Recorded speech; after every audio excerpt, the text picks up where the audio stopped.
Hello दोस्तों, स्वागत है आप सबका हमारी यूट्यूब चैनल R&D क्रिएशन इन हिंदी स्टोरीज़ पर।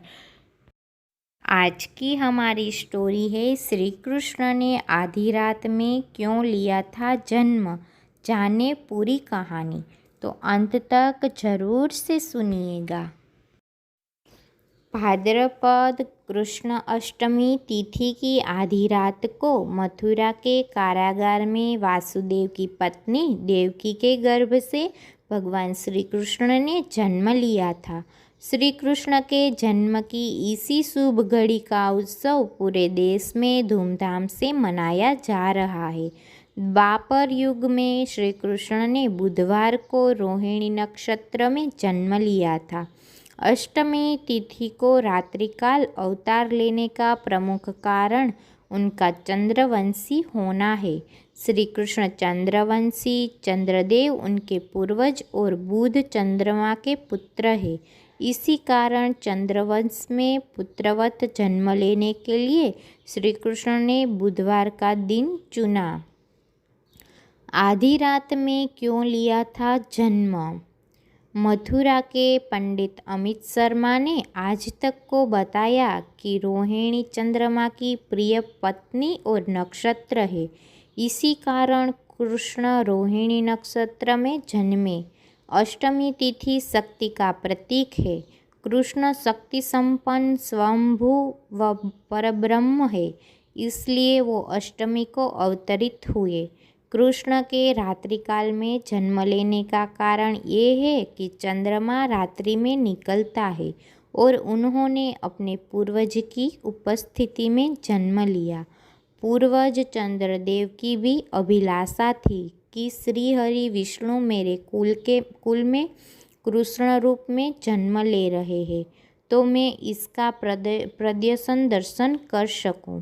पौराणिक धर्मग्रंथों में उल्लेख है कि कृष्ण अवतार के समय पृथ्वी से अंतरिक्ष तक समूचा वातावरण सकारात्मक हो गया था। प्रकृति, पशु पक्षी, देव, ऋषि, किन्नर आदि सभी हर्षित और प्रफुल्लित थे। यानी कृष्ण के जन्म के समय चहुओर सुरमय वातावरण बन गया था। धर्म ग्रंथों के आधार पर यह कहा जा सकता है कि श्री कृष्ण ने योजनाबद्ध रूप से पृथ्वी पर मथुरापुरी में अवतार लिया। श्री कृष्ण की जन्म की पूरी कहानी। द्वापर युग में भोजवंशी राजा उग्रसेन मथुरा में राज्य करता था। उसकी आतताई पुत्र कंस ने उसे गद्दी से उतार दिया और स्वयं मथुरा का राजा बन बैठा। कंस की एक बहन देवकी थी, जिसका विवाह वासुदेव नामक यदुवंशी सरदार से हुआ था। एक बार जब कंस देवकी और वासुदेव को उनका राज्य लेकर जा रहा था, तभी एक आकाशवाणी हुई, हे कंस, जिस बहन को तू उसके ससुराल छोड़ने जा रहा है, उसके गर्भ से पैदा होने वाली 8वीं संतान तेरी मौत का कारण बनेगी। आकाशवाणी सुनकर कंस क्रोधित हो उठा और वासुदेव को मारने बढ़ा। तब देवकी ने अपने पति के प्राणों की रक्षा के लिए कहा कि उनको जो भी संतान जन्म लेगी उसे वो कंस को सौंप देंगी। कंस ने बहन की बात मानकर दोनों को कारागार में डाल दिया। कारागार में कृष्ण का जन्म। कारागार में देवकी ने एक एक करके 7 बच्चों को जन्म दिया, लेकिन कंस ने उन सभी का वध कर दिया। अब 8वां बच्चा होने वाला था। कारागार में कड़े पहरे बैठा दिए गए। उसी समय नंद की पत्नी यशोदा को भी बच्चा होने वाला था। उन्होंने वासुदेव देवकी के दुखी जीवन को देख 8वें बच्चे की रक्षा का उपाय रचा। जिस समय वासुदेव देवकी को पुत्र पैदा हुआ, उसी समय संयोग से यशोदा के गर्भ से एक कन्या का जन्म हुआ, जो और कुछ नहीं सिर्फ माया थी। उसी समय माता यशोदा ने एक पुत्री को जन्म दिया। इस बीच कारागार में अचानक प्रकाश हुआ और भगवान श्री हरि विष्णु प्रकट हुए। उन्होंने वासुदेव से कहा कि आप इस बालक को अपने मित्र नंद जी के यहाँ ले जाओ और वहाँ से उनकी कन्या को यहाँ लाओ। भगवान विष्णु के आदेश से वासुदेव जी भगवान कृष्ण को सूप में अपने सिर पर रखकर नंद जी के घर की ओर चल दिए।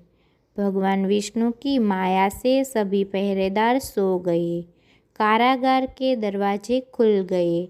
वासुदेव भगवान कृष्ण को लेकर नंद जी के यहाँ सकुशल पहुँच गए और वहाँ से उनकी नवजात कन्या को लेकर वापस आ गए।